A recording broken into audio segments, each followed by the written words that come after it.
everybody, and welcome back to CK Café.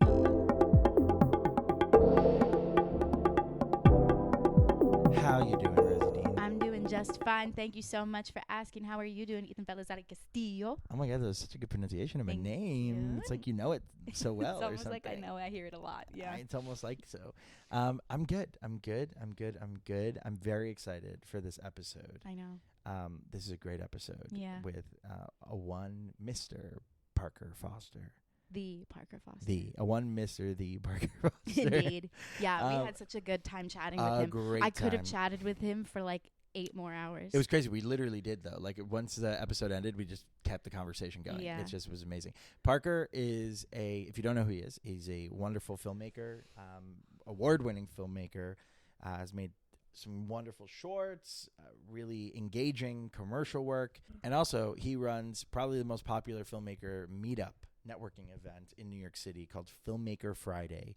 It's an event that happens twice monthly, and it happens not just in New York, but also happens in Chicago. And it's just like the best type of filmmaker networking event. Yeah. It's crazy because our producer Annabella literally goes to the events Filmmaker often. Fridays, and so many of our guests on CK Café have come from there. come from there. It's insane. And a lot of people we work with too. It's just so wild. But like, it shows you the power of networking, especially networking when there's someone leading the charge who is really, his heart is in the right place. And he's awesome. And what he's doing for the indie film community with Filmmaker Friday, what he's doing with his films and his focus on films having to do with mental health. It's really amazing. And I'm just excited about it. I'm excited for everyone to listen to this episode. So please enjoy our conversation with Parker Foster.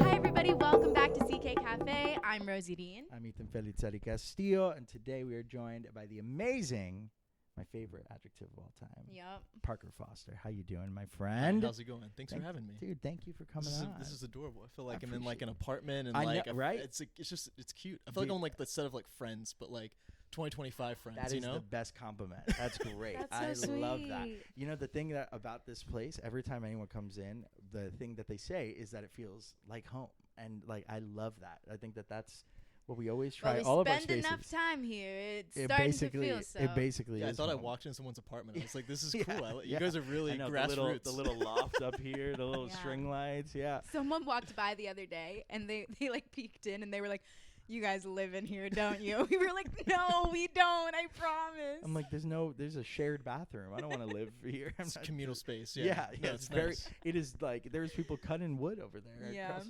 the way. Crazy. No way.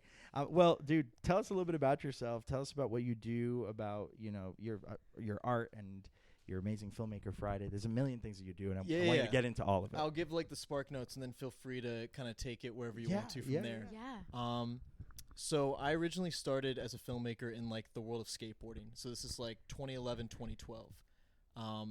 And that purely came out. I've been always trying to figure out like when that light bulb moment happened, which I don't think it ever happened. I think I just woke up one day and enjoyed the idea of documenting like friends skating. Yeah. And I was the worst skateboarder of all my friends. So by default, you get handed the camera and it's like, go film this because you can't do it. So I'm like, cool. That's so funny. But then you become like one of the most vital pieces of the friend group. Well, yeah, because you're capturing all of this. So yeah, exactly. So I mean, it's like Pixar didn't happen, right? So I think that was like the whole part of it.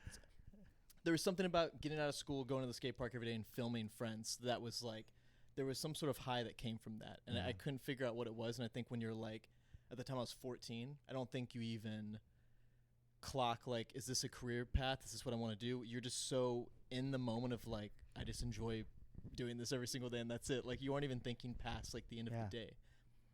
At that time, this is around the time too that like DSLRs and 5Ds and 7Ds are coming out. So there's the sort of entry cost to get into filmmaking is not expensive. It's not like you don't have to shoot on film. You don't have to have access to these like tens of thousands of dollars of cameras. Like, there's a $500 DSLR that you can have and you can go make something. Because at the time, all of these, whether it was films in Sundance or TV shows, were like shooting pieces on these 5Ds and 7Ds. Yeah. And this is what I'm going to go shoot my friends with at the skate park. And so I felt like I had like the entry point to go make something larger than just skate videos. at that same time, I was really into music videos because a lot of independent artists were coming out and just making their own content. Because there was like this sort of rebellion against labels and just to go do it yourself, go make your own content, hire a local filmmaker, and just go make whatever you want to go make. Because there's no sort of rules when you're independent. So I'm watching these skate videos that I'm growing up with watching. I'm then watching music videos that artists I'm enjoying are making. And there's like this fusion that happened because the songs of the music videos I'm watching are the songs I'm making into skate videos. And so I start to watch the music videos for the songs I'm using in these skate videos, and then that makes me then want to go do music videos. Yeah. Love it. So then I turn 15 and decide I want to start doing music videos for like local artists in Dallas, Texas. So that was my high school job from like sophomore year of high school to senior year of high school, was shooting music videos. Dude. And I eventually started to work with every single local artist. And when I was a junior in high school, I won Dallas Filmmaker of the Year. So there was some sort of like, I guess, calling to say like, okay, this is something is happening that's supposed to be happening, and this is like a path I want to take. But again, when you're like in high school, for me at least, I'm not thinking that far ahead. All I know is like I enjoy making these music videos. I enjoy skating. I enjoy just creating. Yeah. So like, what does the next level of that look like? And so that was sort of like the genesis of like Parker the filmmaker. Wow. So after that, I graduate high school. I decide I want to move to Chicago because all the artists that I'm looking up to, whether that's Vic Mensa, Chance the Rapper, they're all blossoming right now in Chicago, and I want to be working with them. So I moved to Chicago knowing I'm going to drop out of college, but I have to go to college because my parents said I had to go to college. So I go to college for about a few weeks, end up skipping all of my classes to go shoot music videos during the day. And then I'd start doing just like freelance music video work in Chicago and just drop out of college. So I went full-time freelance at like 17. And so that's kind of like, and that's been this, I've never had a job since then, because I've just been freelance since 17 years old in 2013. Wow. Whoa. So that's awesome, man. Wow. It all started with music videos and skateboarding. But just to kind of like speed up to present day, what sort of happened in those years of doing exclusively music videos is that primarily all the music videos I were making were like flashy, cool, fun. Like they didn't really have a lot of substance. Yeah. And by the time you make 300 of those and you're watching what friends that you're making are making, and you're seeing films that are coming out, and you're sort of realizing like you've gotten into this to be a storyteller, not to just like film like rappers in a mansion with slow motion smoking shots, throwing money. Yeah, exactly. Yeah, 100%. Because it was messed up, because I was watching, like, the videos I was making were getting, there's videos I've done that have over 200 million views on YouTube. Wow. That we went and shot in 45 minutes that looked terrible. But it's because there were these, like, big artists. And then I'd go watch stuff that my friends would make. They get 3 views, but, like, I'm crying at the end of it because it's so emotionally riveting. And it's like, that was the first time as, like, a 20-year-old that I was like, okay, view count and, like, quality of work do not equal each other. Like these are two separate things. Like just because something has 3 views doesn't mean it's not good, and just because something has 150 million views doesn't mean it's good. So I had sort of an identity crisis, as one does at 20 and 21. It was like I can't do this anymore. Like I want to go tell stories.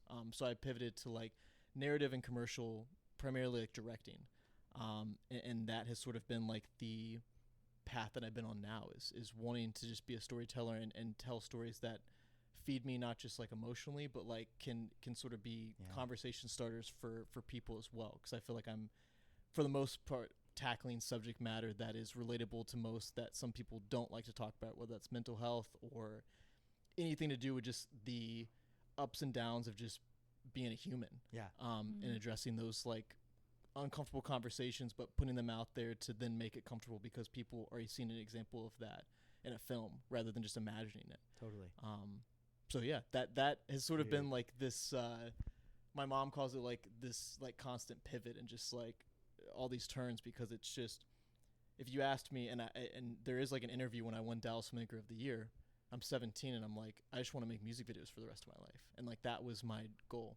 And it's really cool just to realize that like you don't have to submit your future. Like you can really just be focused on like what that passion is at the moment. And once you're exhausted of that or feel like it's time to hang up, whatever that is, you can go and pivot to something else. Like you don't have to lock yourself into this like 360 deal for life of one thing. Yeah. It's the beauty of art, right? Like art is, being storytellers, being artists, like you can, there's so many different ways to tell a story. And like music is one, and music videos, skate videos is one, you know what I mean? Documentary work, commercials, like narrative That's the beauty features, of anything. freelance art. Yeah, too, yeah, because you can yeah. constantly be changing like what it is. You're not that tied you're down. freelancing with. Yeah. And what changed that blueprint for me as well is that one of the first kind of skate videos I watched growing up was called Fully Flared, which Spike Jonze directed. And that's that's when I found out about Spike Jonze and seeing that that's someone who tackled skateboarding, music videos, commercials, film, features, yeah, everything. At that time, like, I thought everything was like you had one path and like you could only do that. But once you see someone that you look up to sort of pave their own way and go these different directions, like, it's so strange that looking back, but when you're just coming up, like, you put too many rules on yourself and think you have to do that. But Yeah. I feel like we become artists because we don't like rules, but for whatever reason, when we become being an artist, we then create all these rules for ourselves, and it's kind of like backwards. And benchmarks and things that we like have to hit by this time, or do this thing, or this thing has to give us the next job or whatever. Yeah, sometimes it's just about making the thing. And just Every time, yeah. Yeah, that's true. Every time. You're right. Well, dude, I mean, I love that you've done so many music videos, because that's actually how I started too, especially as a director. Like, I started only doing music videos. Like, same way, like whatever local rapper or friend that I had on Long Island, in the city, wherever it was, I was just like, yeah, let's make something. You know, I taught myself how to direct and how to shoot and do it all myself. You know, the same. You kind of have to be like the person who wears all the hats. And that looking back, that's super informative, because then you learn all these different roles out of the sake of just there is no money, so you have to do everything out of necessity. Yeah, you it's learn. like your own film school in a way. Yeah. And I didn't go to college. Same thing as you. You know, and I kind of had that same exact path where I didn't have the education, the formal education of all this. I had you committed to doing this, now you got to figure out how to get it done. Right. You know, and I think there's a lot to be said about that kind of path and where that puts you for the future of all your endeavors and everything that you do. But you know, another thing you do, you know, we'll talk about more of your films, because I know that was like 15 years in 5 minutes, but yeah. But it was like so beautifully paced, and that really was a story in and of itself. I'm like, I was hooked. Right? Yeah, he's a director here. I think, you know, one thing that I love about what you do is that not only do you have such a passion for telling stories and you're so great at it, but you also care about connecting people through Filmmaker Fridays, this amazing event that I think if you are in not just New York, but I think if you're just tapped into independent film. Well, we do them in Chicago as well. So we have Filmmaker Friday Chicago and Filmmaker Friday New York. I think if you just are tapped into indie film all over the country, you know about Filmmaker Fridays at this point, and you've done a wonderful job. I don't know if that's true. But I that's believe nice. that's I think it might be true. Dude, I think it is so true. The first person who ever told me about it was not even from New York. It was from Detroit. So that's how I knew that. I'm like, oh, what is this thing? Whoa, this is so cool. And he was visiting, and he was like, yeah, I came. I'm doing some client work. I'm going to an event called Filmmaker Friday. I don't know if you ever heard of it. And I was like, no, what? And it's incredible, man. It's incredible what you've built and what you've done. Can you explain a little more about what it is, why you started it, what inspired it? Yeah, so like I said, when I started doing the music video route, I hit like a ceiling in Chicago, and I wanted to move to LA. Yeah. And so I moved to LA originally because I wanted to keep doing music videos in LA. As we know, LA is the mecca for creatives. Like, you throw a rock in your apartment complex and someone owns an Alexa Mini, or like is a director. Like, it's so easy to, like, it's almost a challenge to be like, can I just meet someone who's like an accountant or like a librarian? Like, that would be nice. Yeah.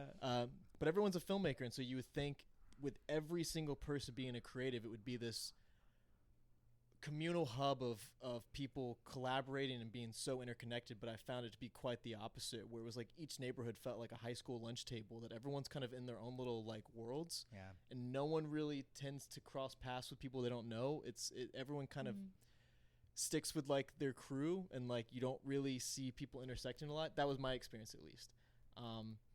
And so living there for 3.5 years, you get kind of exhausted of that, because you're just like, this doesn't even make sense. Like, why do I feel so alone in a place that I shouldn't feel alone in, and not feel really connected to anyone, yet everyone in like the 0.1 miles of me is also a filmmaker or some sort of creative. Yet I don't feel like things, does the same thing. I thought it'd be in the same way I thought when I went to film school. I thought every single person was going to be in love with film and like have all these like goals. And even going to film school, people were like, I don't even know if I want to be a filmmaker. And I was like, what? How did you end up here? This is like a very niche thing. Yeah, that's such a niche thing to be like uncertain about studying. Wow. Yeah.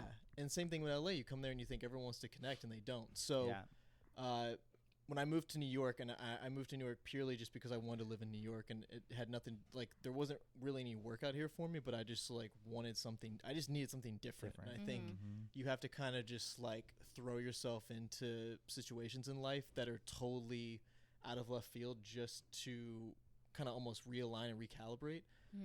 And for me, that was moving to the other side of the coast and moving to New York. And I knew moving here that was going to change, where I wanted to connect with people. And I knew that the filmmaking scene here was more of a sliver of a pie rather than the entire pie like in LA. Yeah. So I kind of went to the extreme, and when I moved here, I met with 2 new people every single day for a month. And so I would leave those 2 meetings and then ask someone to connect me with someone to meet the next few days. And so it just was kind of like a domino effect. Ooh. So I met with 60 people in the month of July of 2019. And that was amazing.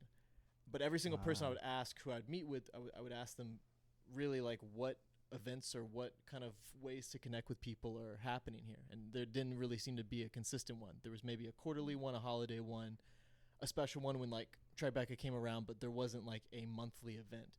And by the time the 55th person tells you that, you're like, okay, well, people want this, I want this, so I'm just going to go do it. So I met with a friend of mine at a studio space in Williamsburg called Mikasa Studios. And I was telling him this, what I'm telling you guys, of just like, I think we should start doing events. And the owner, Dave, who ran the studio space, overheard us talking and was like, well, if you guys want to, you just host them here if you'd like. And I was like, great, cool. So in September of 2019, I started doing these monthly events. Wow. And they were purely just for the sake of bringing people together every single month.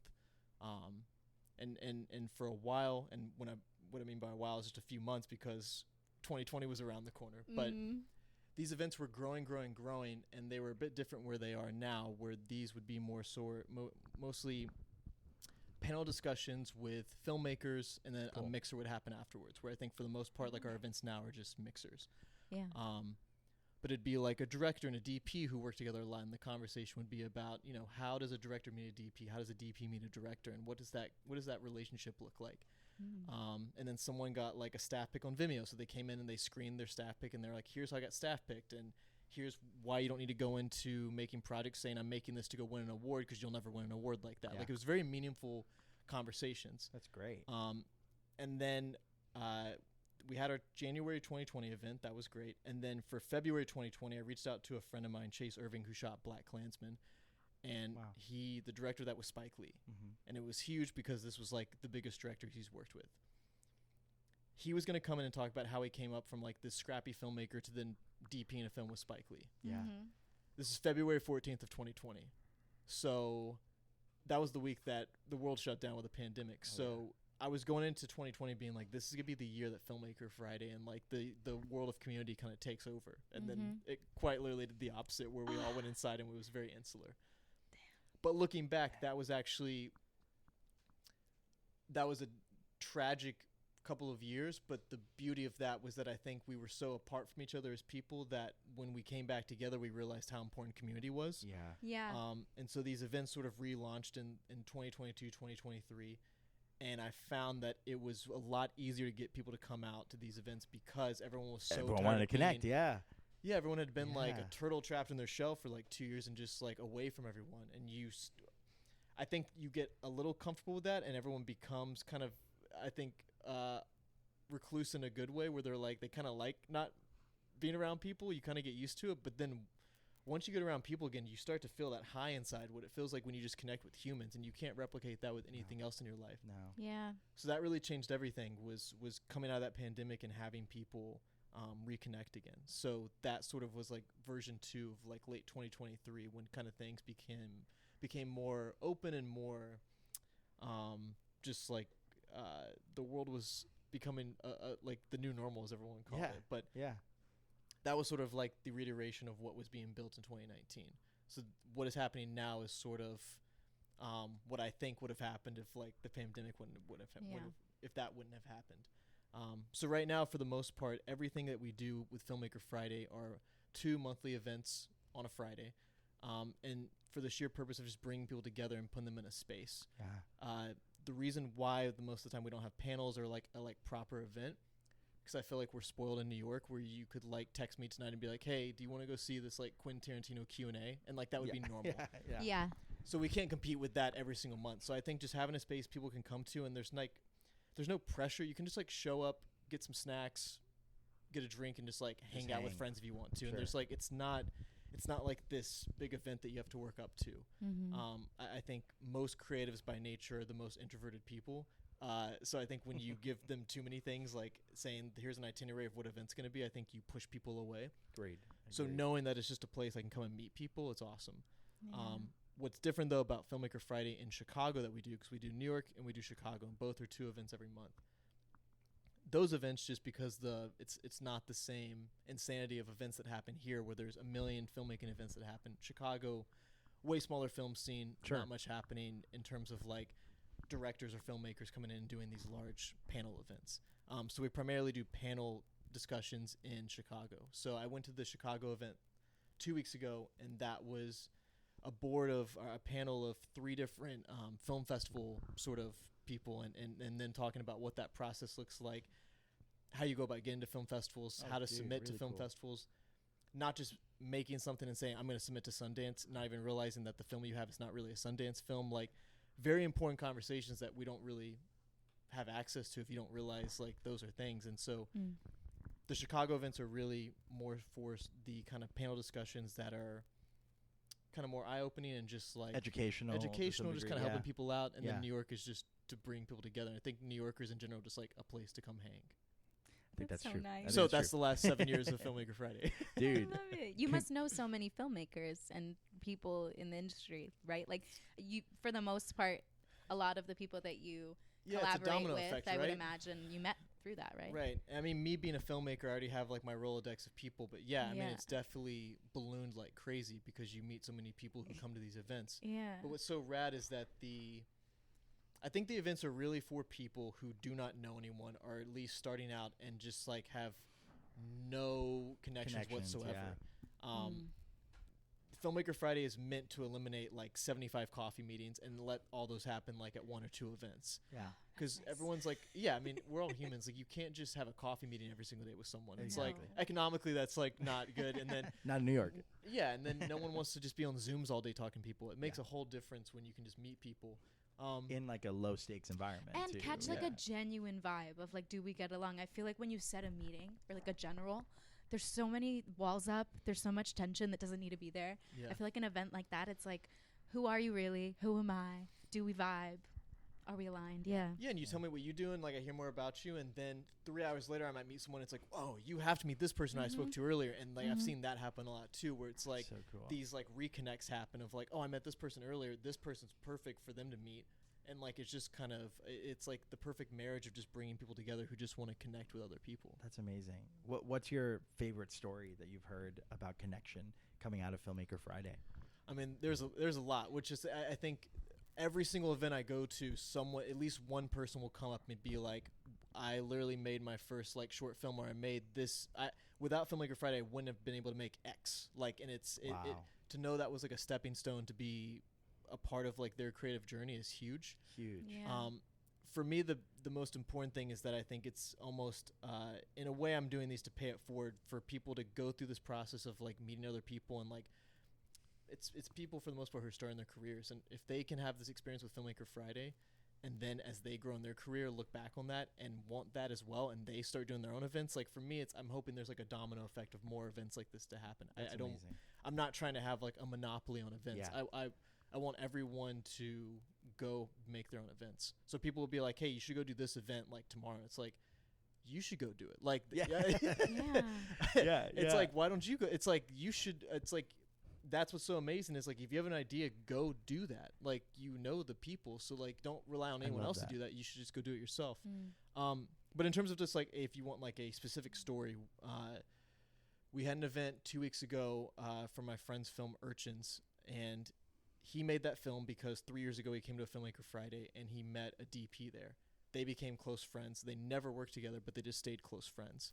And then when he went to go make his feature, the DP had originally fell out, and he called his friend Tom, who he met at Filmmaker Friday, and Tom stepped in, and they both made this feature film, which was both their own first feature films together. I've heard a lot about it, a lot of good things about it. Yeah, too. And so for wow, people, and I think that was the most important thing, was that they didn't meet and say, we're meeting and like if we have something to work on, great, but we're never going to talk. They were friends. And I think that was and that's what I talked about at the event, was that come there to establish like friendships and just meet people. Yeah. And the addition and the cherry on top is that you may work together. Yeah. Don't look at it as like, because everyone's been to an event where you just see someone kind of leeching around and just kind of wanting trying just to find their team for their short or whatever it is. Yeah, and it's like, it doesn't work like that, because I would much rather, for any set that I'm on, whether it's one with a crew of 50 people or 2 people, I want to work with my friends, because then 100%. We're just having fun, and we take the work seriously, but we're not taking ourselves seriously,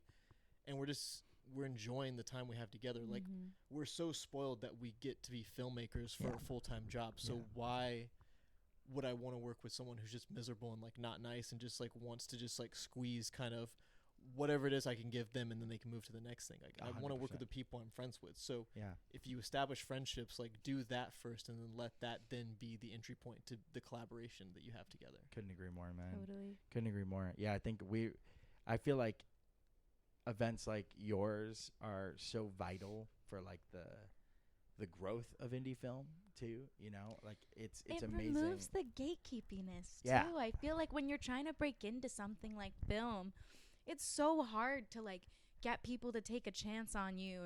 And like, we had for our feature that we just shot, the intimacy coordinator, she's amazing, her name's Marissa. I found her on TikTok, and she had made a TikTok that was basically just like, I am so well read on intimacy coordination. I'm like, you know, I took this course. I'm so ready to go. It's my dream job, but I just don't know like how to get hired. Like, it's so difficult to get your foot in the door. And like, thank goodness I was doom scrolling that day, I guess, because I was like, come do it for our film. We need one. And then it worked out. But it's like, I feel like so many people have the energy, the passion, the skills, but they just need that avenue to like get in, meet people. You say like, gatekeep. That's exactly why it has continued to, I think, be successful, is because the other reason why I want to start these is because all the events I was going to as a director were paid events. You had to pay to play. It was like a sorority or fraternity where you had to pay to go meet people, which made no sense to me, because if you are not working and you don't have the money or the means to go to a networking event, then like, you're just kind of screwed and you can't meet anyone. Yeah. It's the people who are working that are going to these events. So everyone at these events that are paying $200, $300, $400 to go to these networking events, it doesn't really allow anyone else to come in. It doesn't solve any issue of people not being able to connect, because it's the same people who are working it. It just kind of locks people out, and it's gatekeep's a great thing. You shouldn't have to pay to connect with humans. No. Yeah. So every Filmmaker Friday event, there's been a few exceptions, but 99.9% of the time, they're all free events. Free or low cost. I mean, that's what we've noticed about you guys. Yeah, like, and if you hit us up and say, I can't afford this, cool, you're in. Come on in. Yeah, exactly. It's not, it has nothing. Yeah, it's you are not, you're never rejected from an event because of financial status. 100%. I think that's crazy. That's great. So that's kind of the other thing too, is like, I don't want to gatekeep people from meeting each other because of financial reasons. Like, that's just not right. Like, dude, it's just it's not helpful, and it's not right. There's so many events where I feel like they're so predatory, and they'll be like, okay, come to this thing, it's at this conference, and it's in this weird place where you're gonna have to pay all this money to go to it, but you're guaranteed to meet some investors and get in front of the right people. And they prey on filmmakers, on indie filmmakers who don't have the resources, that don't have the experience or the support system, and they go and they drop, like you said, hundreds of dollars, sometimes thousands of dollars on getting out to events that will probably give them nothing, and they'll just go out there and feel awful about it. You know, it turns you off to the idea of ever networking again, or turns you off even to the idea of making films, you know? So I think I love what you do, man. I think it's so important, and you know, you're a huge part of the New York film community. I'm sure people have told you that already a bunch, but like, genuinely, without what you do, without your events, I think a lot of people would not know each other. Our amazing producer Annabella, met so many people who we've had on this show through your events, you know, and it's like, we wouldn't have had them on this podcast if it wasn't for your events, you know. So I think like, there's so much that you do to bring people together. So thank you for it. Well, just gotta thank you for it, because it truly, that's been our whole ethos with CK, has always been community first, right? Like, everything we do, we started off as a community theater, like low $10 tickets to go see your local production of Annie. Like, that's how CK started. It was me and my friends making it in high school.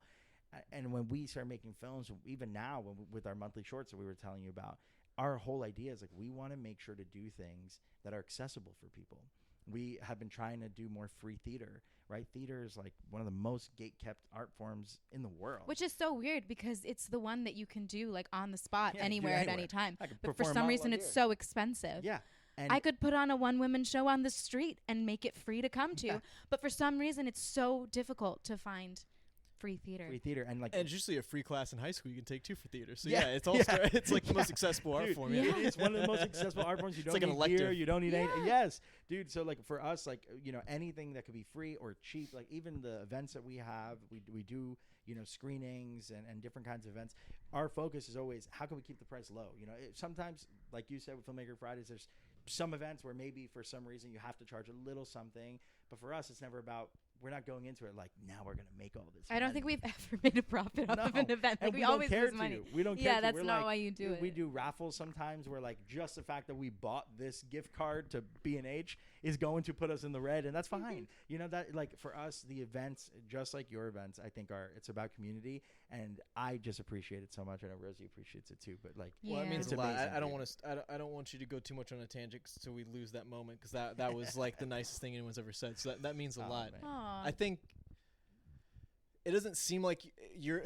I mean, for me, it's like not even a side hustle because there's no money made from it. But it's like it's just like my day job is commercial and narrative directing. Yeah. So Filmmaker Friday is just like this thing that exists in my life as well. So I don't. It's not like this. It doesn't feel. It's not like this job. It's just kind of like I feel like it's there because it needs to be, and like I feel very much. Like a parent, like I can't let go. I can't let it go. Yeah, I mean it's definitely been something where it's like, is this really helping people? But then you go to the events and it's like, oh, okay, yeah, no, this is it. And like you guys said, which is very nice words, you don't realize the impact it's having till you talk to people and it's like, okay, this is helping people, which is important. It is, man. You got to keep it going and you know, keep doing this amazing work, because it is just it truly is so important, and it's the best way to pay it forward, because like, I think a lot of filmmakers, we care a lot about how our films are going to live on and like the legacy of that film, even if that's not why you make it or whatever. But it's just like, that is a thought that I think all filmmakers have, that like, once I wrap this, once it's out forever, you know? And I think like this is, Filmmaker Friday is like the best legacy ever to have, you know? It's because you get the opportunity to connect people. I mean, imagine how much art is going to be made, probably art that you don't even know that's being made right now, because of the event. So yeah, man, not to blow too much smoke. For me, it's the turnover of like, I think people eventually will be like, I have my people, and like I don't need these anymore per se, but like I'm now going to talk to people who are new, who I'm not going to put them here. And it's almost like a graduating class bringing in like freshmen after that. So for me, I think that's what keeps it consistent, is that there's always be people who are emerging filmmakers. And I think that's really the primary audience that it's like built for. It's so great, man. It's so great. Well, I want to hear a little bit about your film too, and your films and what you create, and you know, what you focus on. What are you working on? My feature film. Feature, yeah. Someone told me last week they love that I made a feature film. I've never made a feature film, but yeah. Oh, that's so funny. So what are you working on, man? Tell us. Well, it's interesting. It's been since it's an interesting time, because starting like in last I guess a year ago, last July, I started making a film called Sage, a short film, which was like a men's mental health short film for a nonprofit called Scatterjoy, and they're based in Columbus, Ohio. So that was like, I had a list of like 10 projects that I wanted to do. It was Sage, the men's mental health project. I want to do a Volvo spec. I want to do a Hinge spec. I want to do another poetry film with my friend who also is in Sage, and I had all of these sort of films that I want to do, and I was also hosting this Hoboken Film Festival last year. So I had all of these things I was doing, and so I went through all of those, and now I'm at the end of the list. So it's like a fresh page now. So amazing, dude. I made 3 mental health short films in the last year, and for me, that's been the most fulfilling. I've even had mentors who are like, I think you need to like maybe find like a new thing to talk about, but I disagree with that. I think it's something that I feel like, for me at least, with my personal experience with mental health, it's something that I am seeing consistently every single day talked about, whether someone losing their life to suicide, hearing other people's stories about depression, anxiety. It's like these are like daily stories and occurrences where I feel almost not a pressure, but like a need to be making work like this consistently and not just be making one-off mental health projects every 1 or 2 years. Sure. Yeah. Because these are the first projects that I've made where, and I mentioned earlier, I did music videos and skate videos. You drop those and like the comments are like fire emoji or like, this is dope. This is sick. This is that shot at 2 minutes was so rad. You drop a mental health PSA, especially the first one I made, Be Here Now, which was a suicide awareness PSA. The comment sections are like short stories of like, this was me 3 years ago. And like, I'm so happy that I can now see that other people are dealing with this because I don't feel alone. And when you see 1,000 of those comments over the years, it changes everything about your focus and what you want to be doing. And it's like, it's still fun to go do flashy stuff every now and then. Sure. Like I've done motocross stuff where we like light a ton of stuff on fire and have a dirt bike fly over in slow motion. But that's such a short-lived high where it's like, you drop that and it's like, cool, for 3 seconds that feels good. But then you put something out, like again, I put out the suicide awareness PSA 5 years ago. It's still winning awards. It's still garnering conversation. People are still emailing me about it, that they found sort of meaning in their life after watching that. You can't help but not want to keep making stuff like that. So for me, I'm sort of in this new, and I say all of that because what I'm working on now is I'm trying to figure out what the next thing is going to be, because I have sort of gone through my checklist of all the projects that I want to make, and I've made those. And so now it's figuring out like what it is I want to do next. Yeah. And so I don't know. I think I'm still in that period of finding that. I think there's a fear that comes into that because I have that sort of feeling of like, have I said everything I need to say? Like, is this it? Which that's not true. I've been down that road a million times of feeling like that. But this is definitely a weird time because we're sort of in very much the curators of like what we're going to work on. Like there's no one to kind of give us like an assignment to say like, this is the next thing. Like you in your own being are conjuring up what that idea is going to be.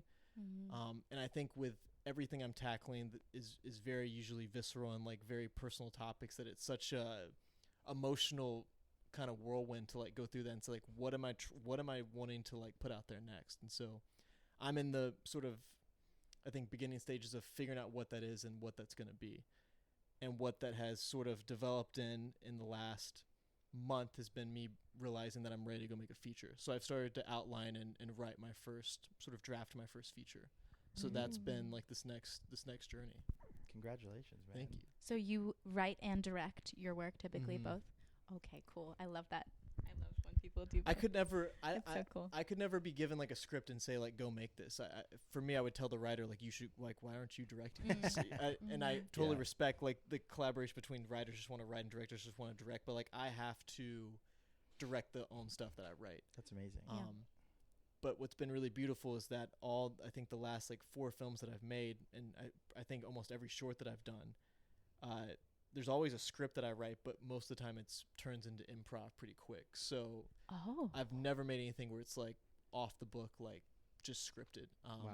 I find that I cast a lot of real people who relate to the characters I write about. So I kind of throw the script out the window pretty quickly and just have them be themselves. And for me, that's been the most kind of like litmus test for the most realness that you can get from something. Like, who am I to say you should feel this way when you could just emote how you feel inside and almost treat it like therapy? There's something so raw about that. Like that kind of capturing that just is so special. I remember, especially for that suicide awareness PSA, in that PSA, this person's having like essentially a panic attack, not knowing like what if they feel like they're even going to make it through the day because they just want to disappear and not be there, and like they're just, everything's kind of overwhelming. And so I made sure to cast someone who has had those thoughts and feelings before. And the trick that happens is that person can process feelings on camera that maybe had not been fully processed, but to the audience's eye, it's just really good acting. And so it protects this person because they're just shown as like a really good actor, whereas in actuality and in reality on set, they may be going through a lot, but it's reading as just really good acting, and it gives them that safe space to kind of be protected by that. Totally. So I try to really live in that world for everything I'm doing is to allow, even if it's not a real person, I shouldn't say if it's not someone who's a traditional actor and it's just someone that's just like just cast off the street, they can just lean into their human emotions and not feel like they're on or like have to be an actor. Because I think if you can find someone, even if they're an actor, just a real person, if you can find people who have been through these experiences, you get the most authentic reactions because they're just processing and sort of regurgitating what they've felt in the past, and I think you get the most honesty with that. Do you feel like when you're directing a like regular person in a role like that, the director approach becomes like a lot more hands-on, almost like a therapist in a way, where you're sort of guiding them through emotions and stuff like that? It can be. I think for most of everything that I do, whenever we go into the initial conversations, like even before I cast somebody, it's like I also open up to them. Yeah. This is why I wrote this. This is where these feelings come from. This is what I went through. Mm-hmm. Everything gets put on the table emotionally, and so it's not. It becomes an even trade between me and whoever's on camera. Mm. I don't think it's right for me to hold everything in and have them go through that, and they don't. It's not shared. For me, I think there's a bond that gets built between whoever I'm working with because they know where I'm coming from and they know all my inner demons and what I've gone through, and I think that then allows them to feel comfortable knowing the person behind the camera is looking after me and taking care of me. I think it's less of a therapist and more of just like a proud parent or like someone who's just like a good friend. Good friend. 100%. Someone, It's there's no hierarchy to it. It's like we're on the same level, but I don't know how people, like, I have so much respect for actors, the fact that they can go in front of a camera and just say these lines and put this emotion out there. Like, I feel like a coward, like I just wrote this on a line, I'm behind the camera, you know? So I think that and that is also respect that gets reciprocated, like also when I'm first meeting them. Like, they know I'm like not worthy of them. Like, I'm so happy that they're there and like doing that. So it's very clear why this film's being made. They know everything about me. It becomes like a therapy session really for me to give all of them this information so that then they feel comfortable opening up and being whatever version of themselves they need to be to portray this accurately. Yeah, I took a theater therapy class in college, and one of the exercises that we did was we would write down a story, and it didn't have to be anything, you know, crazy traumatic, but just something you want to like work through that you feel like you haven't unpacked, and you write it down or you tell it to the class, and then somebody else or a duo or a trio gets up and they act out the story in front of you, and it's like therapeutic for the whole group because you're seeing your memory like play out in front of you. It gives you a new perspective on that experience, and then for the people acting it out who likely have gone through their own similar version in one way or another of what they're portraying, like everyone just ends up feeling like this huge weight lifted, and they feel so much closer by the end of it. And so it is truly therapy, like drama, acting, directing, art. Like, it is I think art therapy is like the greatest form of working through things. And I love that you find ways to like bring that to film. I think that's so special. And it should feel communal. It shouldn't feel like one person's taking the load of everything emotionally and and it almost feeling like they're being taken advantage of. It should be this communal thing where all my sets are not also like in between takes. We're not like in this emo state and like depressed the whole time. It's just everyone's having fun, but it's like we all I think once everything is out there and everyone has kind of put their heart in their sleeves, I think it allows everything to work so much more fluidly because you know everyone there is there for like a genuine reason. I find that I think people have been taken advantage of in the past, like emotional like exploitation, where it's like it's like trauma dumping and people take other people's stories and like go make something out of it, and it's just I don't know, there's something. I think people put up walls at that point, and they're scared to sort of open up, even if they're actors and that's what they've done before. That's what they do. That's what they do. It's. I think there's an insecurity that comes out because they're like, what is this person's like actual like sort of expectations of what this is, and like what is their sort of direction they're trying to go. Whereas if you can open everything up and say, this is where this is coming from, this is everything from A to Z. It's amazing. I think that eliminates any sort of, there's no second guessing in that person's head of, is Parker here for like the right reasons, and is this a safe space? It's like, that's immediately like designated. That's what I was going to say. You create a safe space, and I think that's a vital thing to do as a director. You know, I think that's so important, because I think even more so than any other job, the director, you know, everyone's following the director's lead. It's so important that the director creates that safe space. Rosie is, on top of being an amazing filmmaker, she's an actor primarily, and one of the best actors that I know. I always say that all the That's time. so sweet. But truly, she will be. Thank you. She's also an editor, and my running thing is like, I feel like she will be the first person to win an Oscar for editing and an Oscar for acting in the same year. I told her that's so nice. That'll be her goal. That's like such a nice compliment. I do believe that to be the case. Thank you. That's my goal now. You've set the bar really high for me. Now publicly too. Everyone heard it. But as an actor, you know, so many stories that you've told me about, you know, not feeling safe, not feeling protected. And like you said, a lot of times, I think what a lot of writers and writer-directors do is they'll make stories that feel very vulnerable, and then they go, okay, now you do the thing, and now I'm going to be back here. And I think hear that war stories. Every actor I work with, they all have stories. And every actor's got stories of being on a set, and it's just like, you just want to hug them and say, like, I'm so sorry. Like, that's like not how this should be. No. Yeah, no. It's tough. Yeah, I just you could just hear. You heard it in her voice. Exactly. Every actor has. I mean, every single actor has stories like a million stories, and that's so what makes taking that next job, taking a chance on that next project, even more of a intentional decision every time. And I'm about to go do a film in Canada that is pretty emotionally demanding, and I believe in the material, I believe in the vision of the thing, and I'm like ready to go and do it. But I am going in with like a heightened awareness of like, I need to make sure I'm okay mentally through this, because I've taken, you know, chances on emotionally demanding projects in the past, and like considered quitting acting afterwards because of how genuinely traumatizing the experience was. So, you know, I feel positive about this one, but I do have to unfortunately go in with that awareness constantly of, okay, am I regulated? Am I okay? Do I feel safe? It's a lot. But having a director who can meet you there and can sense that and can provide that safe space, like we're saying, like that's so huge. And that's why that's taken sort of that's the priority as soon as, not even it's before the project even starts. Even when it's interviewing actors, like these conversations are happening, so they know from the jump, like this is what they're coming into. That's so nice. Because I just have heard enough stories now where it's like it's just not right, and it sucks that has to be how it goes. But I think in the end, it actually is a huge benefit, because I think actors are the best collaborators also on these scripts as well, and like on the project, like it's not mine, it's ours. And I think once you relate that ownership to them, I think that changes everything, because it's not just, they don't feel like a puppet or someone who's just kind of like mimicking what you have written on a page. It's like they have full sort of authority to sort of not take over, but totally make it their own. I think for me, it's all about building it in like the sandbox and sort of setting the rules. And as long as we are all operating in the sandbox, then you can do whatever you want in the sandbox. And I think that's the most fun, because then it's just play. It's not it's not serious. I love that. We're just like playing. I love that. Yeah. That's what it is at the end of the day. Yeah. And dude, it's so funny, because I think we make this job of creating art into such a serious thing.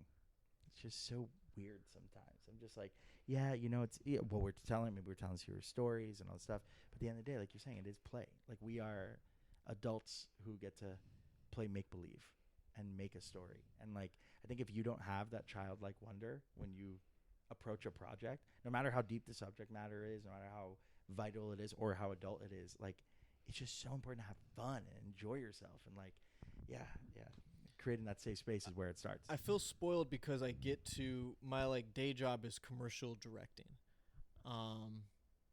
And what's really beautiful about that is that it's rare, but sometimes you get to work on commercials that are very fulfilling. Others, it's like, okay, cool, this is going to fund the next film I'm doing. Which it's like everyone knows the rules. It's like fine. Yeah. But there's moments. So 2 months ago, I got to do an insurance commercial with David Ortiz, the baseball player. Wow. Yeah. And the whole piece was on life insurance and like the sort of uncertainty of life. He had lost his mom 20 years ago to a car wreck. He lost his dad last year to cancer, and then he almost died in a shooting in the DR like 10 years ago. So he's 3 examples of just like either losing people in his life or almost losing his own life. And so, and he's got, I think, 5 or 6 kids. he's about to get married again. Like there's like these people relying on him, but also he's seeing the next generation of his family grow up, and he wants to make sure they're taken care of.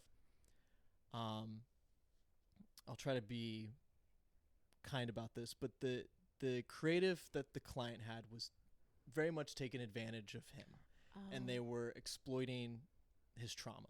Ugh. And I was like, this is weird. I don't like this. So just the things they were making him say and do, like I felt very uncomfortable being a part of that process. So I talked to the art director and said, I want you to print out 7 photos. And I handpicked photos of him and his kids, him and his mom, him and his dad. Not telling the client this, I was just like, I have an idea of what I'm gonna sort of hijack this edit. Yeah. Because I knew I was gonna make a director's cut for this. I knew I wasn't gonna use the agency cut. So I print out these photos. I have my DP roll the camera, and for 2 hours, unfiltered, I hand David the photographs. And before I hand them photographs, and like I said, when I talk to actors and kind of explain everything, off camera, me and David just have a heart-to-heart moment about like life. I talk to him about my history of mental health. And this is like a massive athlete. And it's like that's the cool thing, is that you put down the sort of accolades or sort of status someone has and realize you're just talking to a human being. Yeah. That has gone through pain, has gone through happiness, has gone through all these sort of layers of life. So we have this conversation, and then I go, hey, I like made these photographs printed out, and I just want you to just like go through them and just tell me like a memory that makes you smile when you think of them. He ran through all of these photos, and he talks about his kids, his mom, his dad, and that's what made the final edit. Wow.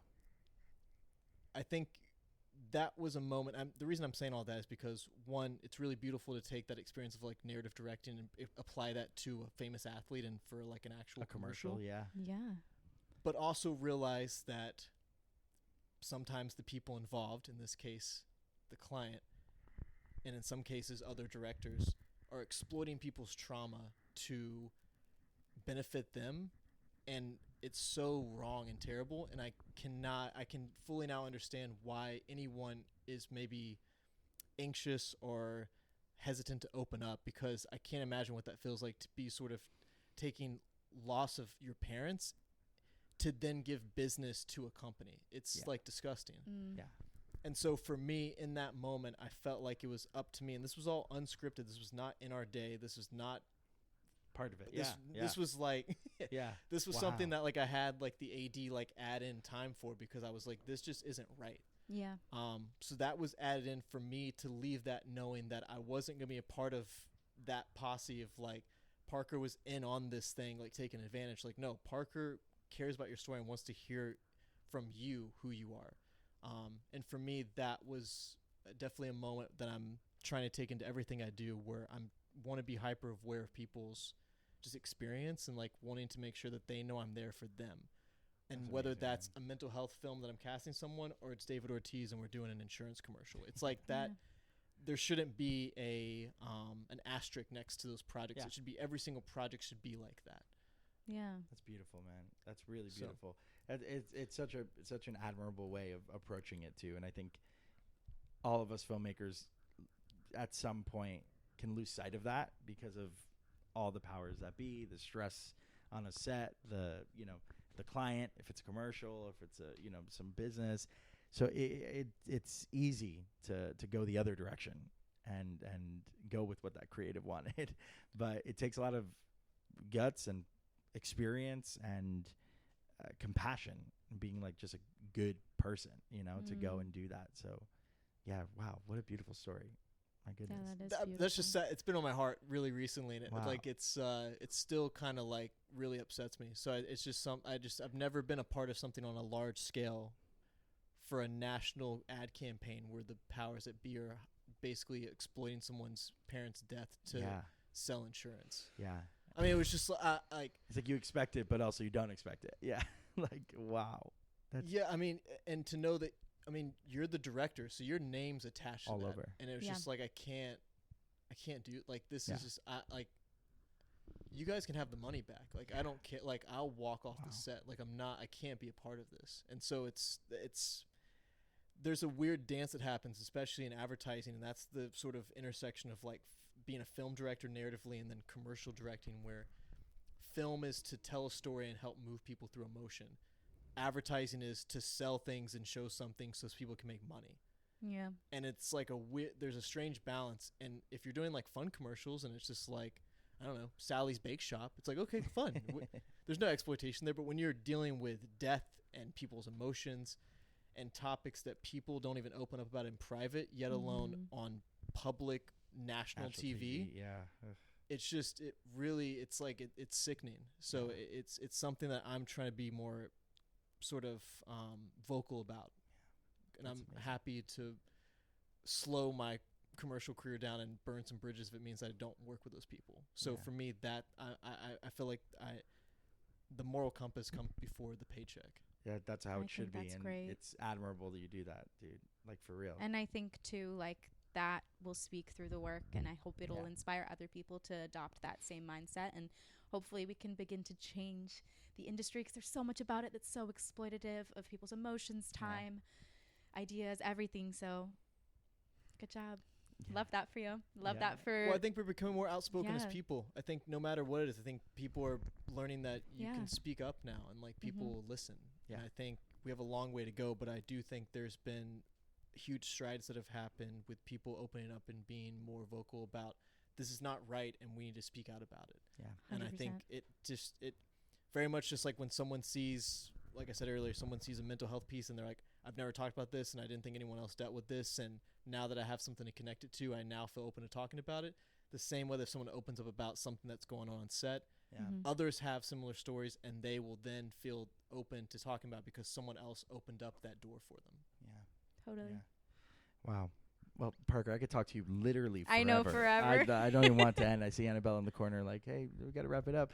But, dude, thank you so much for coming on the show. Sorry we didn't end like on a happy note, but that's... I think it was an inspirational note. It's a good... Yeah. It's a good note. It's a good lesson, right? The whole idea of this podcast is also to hopefully inspire other filmmakers and creatives just in general, whether they're in film or not, to just like... see that other people are out there doing the thing and like little things that they can learn. I've learned so much from listening to random podcasts, like things I just would never have considered. And I think this is a huge lesson that people forget about. So it ends on a positive note. It ends on to me, a good note. So I think just trust your gut and trust the process and know that if something doesn't feel right, you shouldn't speak out against it. Yeah.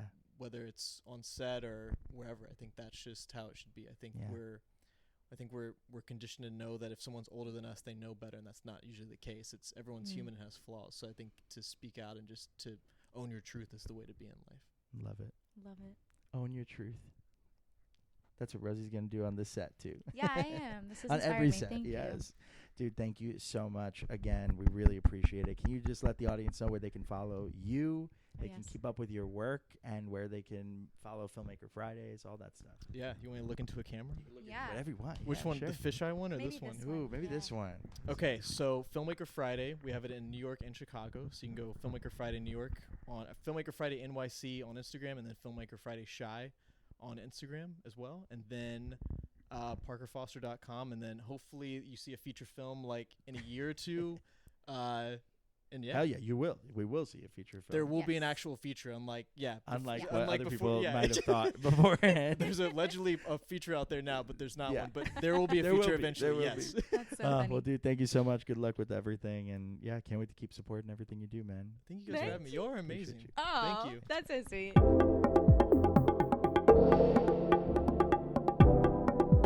Thank you so much for watching this week's episode of CK Café. We hope you enjoyed it. It was just such a great episode and conversation with Parker. And just, you said it in the beginning of the episode. I think we might have said it somewhere in the middle.